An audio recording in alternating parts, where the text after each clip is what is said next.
O segundo livro que leva o nome Reis. Segundo livro que leva o nome Reis. No capítulo 7.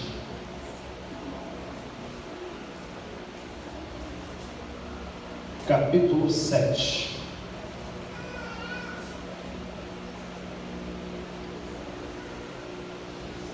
Se eu posso ler, diga amém. Amém. Versículo 1 está assim. E depois no versículo 2. Então disse Eliseu: ouvi a palavra do Senhor. Assim diz o Senhor: amanhã, quase a este tempo, uma medida de farinha haverá por um ciclo, e 2 medidas de cevada por um ciclo à porta de Samaria.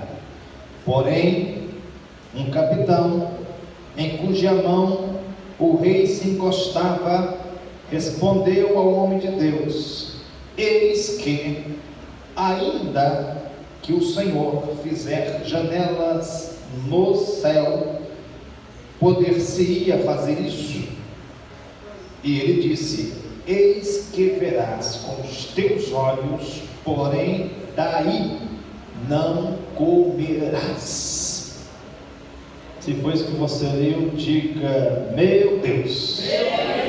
Sente-se, por favor, glorificante. Bem, este texto e contexto, embora muitos certamente recordam do episódio em registro, eu vou relembrá-los. E aqueles talvez que não tenham chegado à leitura ainda deste capítulo, porque estão lendo a Bíblia, não chegou ainda nesse texto, eu vou contextualizá-los. O que está acontecendo aqui é uma grande cidade que ela está sitiada. A Síria. Síria é um império em expansão, está se levantando como império, dominando as terras, reinos. E aqui eles estão nos termos de Israel, na parte considerada norte, aonde está a cidade de Samaria. Ali há um rei, e esse rei está dominando no reino do norte, aquelas tribos, desde então, enquanto há registro de Jeroboão começar a reinar sobre 10 tribos, e a cidade está cercada. Um exército inimigo cercou a cidade, e já são muitos dias que a cidade está cercada. Com tantos dias ela assim cercada, estado de sítio, começou a haver escassez. Já não tinha realmente para os habitantes, moradores daquela cidade, alimento naquela cidade. O texto vai dizer sobre isso, e vai dizer que são dias muito difíceis para os que eram habitantes de Samaria. Quando então o rei manda consultar a Deus com respeito a essa situação, o rei quer saber como é que vai concluir, como vai ser o resultado final desse momento tão difícil vivido por aquele povo na cidade. Então, quando o profeta entrega a palavra de Deus, o profeta está dizendo o que vai acontecer. Vai haver, da parte de Deus, uma prosperidade tamanha que hoje eles não têm nada para comer. Amanhã vão ter para comer, e todos que nada têm vão ter para si, vão ter para vender. Olha que mudança de realidade. Quem não tem nada em casa para comer, vai comer, e vai abrir na porta da sua casa um comércio, e vai vender, e vai colocar para vender a preço de centavos. Enquanto então, dentro da cidade, o registro de tempo é que eles estão comendo até inclusive esterco de pombo. O texto que diz que eles estão comendo cabeça de jumento, e a um preço exorbitante. No dia seguinte, já amanhã, eles vão ter muita fartura, vai haver muita farinha, e quem pegar farinha, e todos vão ter farinha em casa, vai vender agora na porta de casa, vai abrir um comércio vendendo baratinho, por centavos. Quem entendeu até aqui, diga eu. Obrigado. Eu quero usar esse texto nesta campanha que nós estamos de 12 encontros, que são 12 cultos de adoração ao nosso Deus, de rendição. Consagramos meses, hoje consagramos agosto. Eu quero levar vocês ao texto que refletimos com duas linhas de pensamento. A linha de pensamento da escassez e a linha de pensamento da prosperidade, e dizer que uma verdade libertadora ministrada hoje com esse texto aqui em voga é que eu preciso ter uma visão de prosperidade, que eu vou receber isso de Deus, a ponto de conseguir ver com os olhos de Deus e não com os olhos dessa carne que me mostram somente dificuldades, escassez. Então, aqui o texto que li é para poder falar com vocês sobre prosperidade e escassez. Então vamos lá.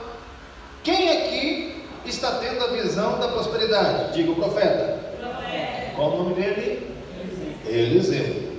Eliseu abre a boca e diz: é assim a palavra de Deus. Irmãos, de novo digo, eu só preciso de uma palavra de Deus, porque a palavra de Deus me abençoa e ela é suficiente. É assim que Deus me mostra, é assim que Deus diz, que Deus fala, haverá prosperidade. Então vamos ter visão de prosperidade. Aí o homem, que o texto aqui não diz o nome, mas ele é um capitão, é uma pessoa da patente alta, é alguém que está ao lado do rei, que serve ao rei. O texto coloca de uma forma como o rei escora-se nele, né? Esse homem está com o seguinte conceito de ambiente e cenário, é conceito de escassez. Ele diz assim, ó, isso não vai acontecer, isso não vai acontecer. E o texto diz como ele está colocando dificuldades para acontecer. Ele diz assim, ó, ainda que no céu se abram janelas, e seja Deus que no céu, aonde ele entende que Deus é o Deus que enche os céus, habita nos céus, é um Deus transcendental. Esse Deus, se abrir no céu janelas para derramar tanta fartura de comida, ele fala assim: eu não acredito que no céu e que Deus tenha tanta comida para matar a fome de tanta gente. Eu não acredito que Deus tenha tanta comida para matar a fome de tanta gente. Aí, é claro que a sentença foi muito dura, né? Porque, meus irmãos, aqui subentende-se uma murmuração, e a murmuração fecha qualquer porta que se abra no céu, mas abre sepultura. Vamos lá? Murmuração abre, fecha qualquer porta do céu, mas abre sepultura. O texto está dizendo que ele vai ouvir assim. Você vai ver. Ver você vai. Só para você dizer para você mesmo: eu me enganei, né? Deus é poderoso para fazer. Mas você vai só ver. mas não vai comer. Daí, do que você vai ver, não vai comer. Ele está dizendo assim, ó, por que vai comer? Vai morrer antes de comer. Ele morreu pisoteado. Irmão, que morte terrível, morrer pisoteado. Bom, deixa eu compreender com vocês, por esse texto, algumas coisas. A primeira coisa é a visão que se tem de Deus, o conceito que se tem de Deus. Primeiro, meus irmãos, as pessoas podem buscar na Bíblia, ou buscar respostas para os seus problemas, culpando Deus. Podem culpar Deus, tá? E a Bíblia tem uma informação assim, ó, de que se queixa o homem? O homem se queixa dos seus próprios pecados. Então qualquer consequência, a culpa não é de Deus, a culpa está em nós mesmos. Esse povo tinha realmente um depósito de coisas que aborreceram e aborreciam muito a Deus. Mas quando você olha para a Bíblia, você pode encontrar de Deus informações na forma como você buscar. Você pode buscar de Deus informação e falar assim, quem é Deus? Vai dizer, ixi, Deus é terrível, Deus é fogo abrasador, Deus mata o perverso, Deus com ele está a vingança. E tudo isso está na Bíblia mesmo. Mas você pode na Bíblia encontrar em conceito de Deus um Deus perdoador, um Deus que se compadece, um Deus misericordioso, um Deus de amor. Então, de certa forma, a resposta que esse homem, o capitão, está dizendo, tem a ver com o que ele está ouvindo todo dia do seu rei. O rei, no capítulo que é anterior a esse, que é o 6, o versículo 33, ele está dizendo assim: este mal vem de Deus, esse mal vem do Senhor Deus, e eu só espero de Deus coisa pior. É o que está no versículo 33. Então, tem gente que sabe que está com a vida irregular, errada com Deus, e ele tem um conceito de um Deus, que é um Deus que com ele não se brinca, que não se deixa escarnecer. Ele fala, o mal que eu estou vivendo é o mal que eu mereço, Deus já fez isso, vai fazer coisa pior. É o conceito dele para dizer quem é Deus. Meus irmãos, tem muita gente que tem esse conceito de Deus no extremo. Irmão, é muito perigoso os extremos. Por exemplo, quando Deus, na pessoa do Senhor Jesus, faz compreender ele na forma de juízo, julgamentos, ele fala de entregar talentos, e diz que houve um que pegou o talento e foi enterrar. Irmão, um talento é muita coisa. O talento é como se fosse quase 10 anos de serviço. É muito dinheiro. Um talento parece pouco no numeral, mas ele vale muito, tá? Então esse homem foi enterrar. E quando ele vai prestar conta, ele fala assim: eu sei quem é o Senhor. Você tem o costume de cobrar da terra, né, de quem plantou, muito mais do que podia dar. Você é muito severo, você cobra muito, você exige muito, você é carrasco. Aí ele falou assim: se eu sou assim, aí você tinha que ter feito tudo para me agradar. Mas você fez foi para me desagradar, porque você foi enterrar, não pegou esse dinheiro e foi negociar com ele, não foi, mas também não foi emprestar para poder pegar um pouquinho só no juro do tempo que eu deixei contigo. Então aquele homem que está com um talento, ele tem o seu conceito de um Senhor muito severo. E aqui, meus irmãos, não é só para pensar no conceito, mas é para pensar na forma como as coisas acontecem. Para as pessoas que vivem a escassez, ele também culpa a Deus. Desculpe eu usar tanta franqueza, mas pessoas que vivem de escassez, eles culpam a Deus, eles culpam o governo, planos econômicos, culpam vizinhos, saem culpando todo mundo, porque a escassez faz a pessoa ficar assim, com esse sentimento de culpar ou de acusar de recriminar outros. Olha, quem está em escassez, ele tem um problema com ele, tá? Que é perceptível, ele agiganta todos os pequenos problemas, tá? A pessoa com escassez, ele agiganta todos os problemas. Por exemplo, alguém que está em casa e olhando para a sua situação financeira e vai vindo a escassez, se ele não tiver com ele uma percepção de cuidado de Deus, de provisão de Deus, ele já sofre antecipadamente com o gás que está com o bujão à metade. O gás está à metade. Se ele durou 20 dias, vai durar mais 20, mais 40 dias, mas ele já está reclamando que o gás está acabando, né? Está reclamando antes, né? Já começa a reclamar muito antes do tempo. Ele se agiganta o problema. Seria assim: alguém que faz tempestade em copo d'água, né? Tá bom?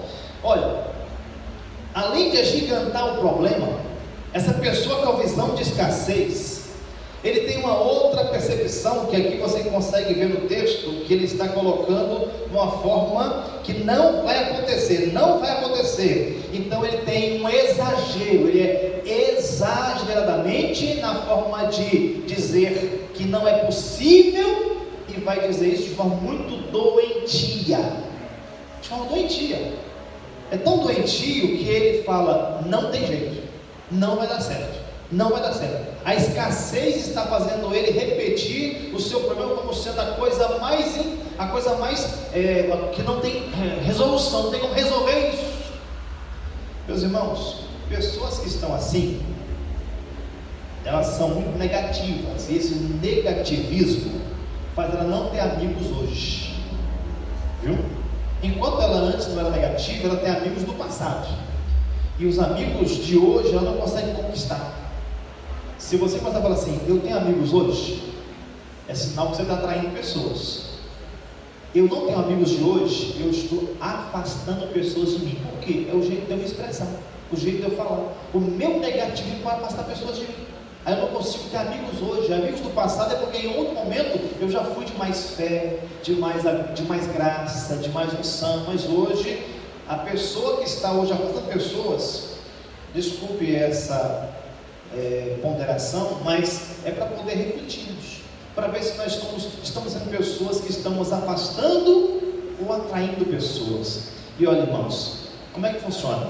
Alguém vem falar com você querendo um conselho, aí você vai pegar uma pessoa e fala assim: ih, não tem jeito não.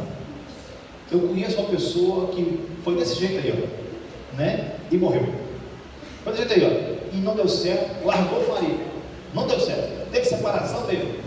Ih, não tem problema não, esse filho vai ser preso, já vi esse filme, já vi essa história. Aí a pessoa fala assim: com ela não vou mais conversar não, porque ela está pegando o meu problema e colocando isso na ideia da escassez, da falta de graça, da falta de ação de Deus, da resposta de Deus, que pode chegar por fé. Mas olha só, quando ele diz que nem Deus abriu janela no céu, ele fala assim: Deus está no céu, ele pode abrir janela no céu, mas eu não creio que no céu Deus tenha tanta fartura assim. Essa é uma realidade. A realidade que ele está vivendo é de fome, na cidade onde as pessoas estão gritando de fome, essa é uma realidade. Agora prega, a realidade não muda o propósito de Deus. Digo, a realidade não muda o propósito de Deus. Vai dizer assim, ó: o propósito de Deus vai mudar a realidade. Deus tem um propósito aqui, mudar a realidade. Primeiro, porque Deus foi lembrado, ainda que seja para poder consultar que fim vai ser este, que vai ser no meu amanhã. Porque para o rei do amanhã eu só espero o pior. Mas se eu vou ouvir Deus falar, fale comigo, Deus, como vai ser o meu amanhã. Aí a visão pode ser ou de milagre para amanhã pode ser um milagre. Mas o capitão falou assim: eu não creio no milagre, não creio no milagre, não creio no milagre. Disse, então tá bom, você não precisa crer, mas Deus é poderoso para fazer, e Ele vai sair dessa história honrado, adorado e glorificado. Olha como é que está a palavra do profeta. Amanhã, pessoas vão estar vendendo por centavos, essa farinha. Irmão, centavos aqui é dinheiro. Então escute, dinheiro é importante, viu? Dinheiro é importante, mas dinheiro não é tudo. Na visão de prosperidade, nós temos outros recursos. Um dos recursos para a prosperidade é o nosso tempo. Nosso maior bem é o tempo. Então vamos entender uma coisa: quem recebe salário, recebe por quê? Porque dedicou um tempo trabalhando. Então foi o seu tempo dedicado que te fez ter dinheiro. Então o seu tempo trocado por dinheiro. Mas o seu bem mais precioso é o tempo. E esses homens aqui, essas mulheres, tiraram tempo. Sabe para quê? Para ir buscar farinha. Aonde? No acampamento do inimigo. O inimigo que estava agigantado, que estava se sentindo já vitorioso. Deus fez esses corajosos fugir de medo. Eram homens muito corajosos, para valentes para a guerra. Mas disse que Deus fez cair nos inimigos um medo tão grande, que eles saíram fugidos, correndo, deixando para trás roupas, animais e todo o alimento que eles tinham lá, que era muita farinha. Era tanta comida que o povo foi buscar, trazendo nas costas e nas suas carruagens do exército do inimigo. Deus deu a vitória saqueando o campo do inimigo. Irmãos, existe da parte de Deus uma transferência de riqueza. Deus quer fazer e faz. Ele pode dar as bênçãos dos céus, e nós esperamos de Deus, porque é Deus quem tem a bênção para dar. E todo dom perfeito do Pai das luzes vem do alto. Mas escute, a transferência de riqueza acontece aqui na terra. Abraão foi abençoado quando Abimeleque deu para ele, todos os presentes que pôde dar, e deu vendo a sua esposa. Então foi transferência de riqueza. No Egito, o faraó deu para ele presentes, transferência de riqueza. E aqui a riqueza veio do inimigo. O inimigo saiu fugindo e deixou tudo para trás, e eles trouxeram e foram buscar. Em buscar está envolvido o seu tempo para fazer isso. O tempo é um bem precioso, irmãos. O nosso tempo para buscar. Eles foram buscar. Aonde tem da parte de Deus provisão. Escute, o tempo precioso. Você quer receber de Deus? Dedique tempo. Tem muita gente que vai ter prosperidade porque dedicou tempo aqui na casa de Deus. Veio para cá para buscar em Deus a vitória nessa casa, porque aqui Deus ordena a bênção e a vida para sempre. Há um depósito com Deus, o seu tempo em oração e adoração, e cultuando aqui, vindo na oração de manhã, tendo tempo para leitura bíblica. Tudo isso é um tempo para você dizer, é um depósito com Deus. Aí você vai ter recurso de Deus inesgotável, vai tocar no que Deus tem para dar de prosperidade. O seu tempo entregue para Deus em adoração. Mas é claro, irmãos, que também é um tempo que você pode celebrar, o que a gente chama de tempo, que você dedica na sua preparação intelectual, tá? E isso é um recurso muito grande, viu? Um grande recurso quando você tira tempo para se preparar para ter o que nós chamamos de capital intelectual. As pessoas que as portas se abrem, elas tiram proveito do capital intelectual que ela tem. Muitas pessoas reconhecem que chegaram porque dedicou tempo buscando também conhecimento secular e conhecimento das coisas à sua volta. Mas irmãos, aprenda uma coisa comigo. Sempre tem dois tipos de pessoas realmente em algum cenário de ambiente, tá? Tem os que estão com fé e os que estão precisando que Deus acrescente fé. Tem aqueles que estão chorando, e tem gente ganhando dinheiro vendendo lenço. Verdade, você vê? No tempo de crise tem gente perdendo dinheiro, e tem gente ganhando dinheiro porque tira proveito do ambiente, do cenário. Há pessoas chorando e há outros ganhando dinheiro, vendendo lenço. São coisas que você tem que olhar para a Bíblia e ver que a Bíblia é cheia de exemplos de homens que Deus abençoou, mas abençoou porque dedicaram-se a Deus, honraram a Deus, viram para Deus. O profeta aqui tem uma palavra para eles: vai ter riqueza para vocês amanhã, vai ter riqueza para vocês amanhã. Qual a riqueza? A farinha, a prosperidade. Vão matar sua fome. Irmão, a riqueza que está aqui, que eles vão ter de alimento, é uma riqueza que ela não pode ser buscada no fim em si mesma, tá? Por favor, não pense em prosperar como sendo um fim, tá? Pense na riqueza, na prosperidade, como sendo um meio para eu também abençoar os outros. Quem tem o que Deus tem dado para ter, celebre o que tem. Celebre, porque o que Deus te tem dado é para você abençoar os outros. E eles não só comeram, como venderam na porta de casa por centavo, abençoar os outros, porque de repente alguém não foi buscar, mas agora tem como comprar muito barato, por centavos. Olhe, a nossa vida, ela tem hoje, no nosso contexto atual, algumas diferenças do passado. E eu acho que vocês, os que já são mais vividos, eu não sou tão vivido assim, mas eu peguei um tempo em que nem todo mundo tinha televisão em casa. Quando surgiu a ideia de televisão colorida, eu assistia do vizinho com uma tela assim na frente da televisão, um negócio assim que você colocava na tela na frente para ver a imagem colorida. Aí quando a gente fala isso com os jovens que são hoje, né, que vê tudo né, em tempo real, fala assim, não acredito, já teve esse tempo sim, né?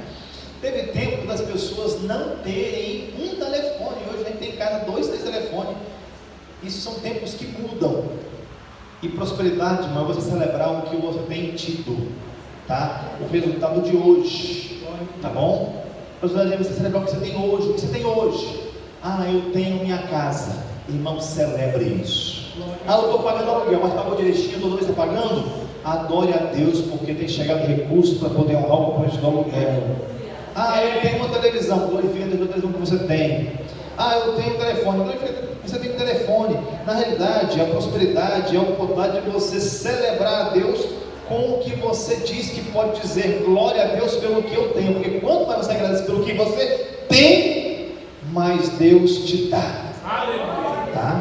Agradeça pelo que você tem e mais Deus te dá. Vamos ficar de pé para nós orarmos, porque eu vejo que as horas não me permitem delongar-me mais. Mas de qualquer forma, tá? O nosso tempo de hoje é a oportunidade de desfrutarmos dos nossos bens, desfrutar dos filhos que temos, né, irmãos? Que tempo bom é esse nosso, viu? O tempo em que um homem de pouco recurso viaja de avião, quando no passado muitos, né, imaginavam assim, eu nunca vou entrar no avião. E hoje pessoas de pouco recurso viajam de avião, né, fazem viagens longínquas, vão até para o exterior. Tudo isso porque Deus tem nos dado um tempo melhor, porque tudo isso é resultado de um país abençoado pela bondade de Deus e o seu favor conosco. Mas nós não podemos olhar para isso e ficar só olhando para o que dá errado e para a escassez, senão você vai murmurar, e a murmuração faz o quê? Fecha as portas ou janelas do céu, mas ela abre sepultura. Vamos orar ao Senhor com gratidão a Deus pela reunião de santos que estamos tendo aqui.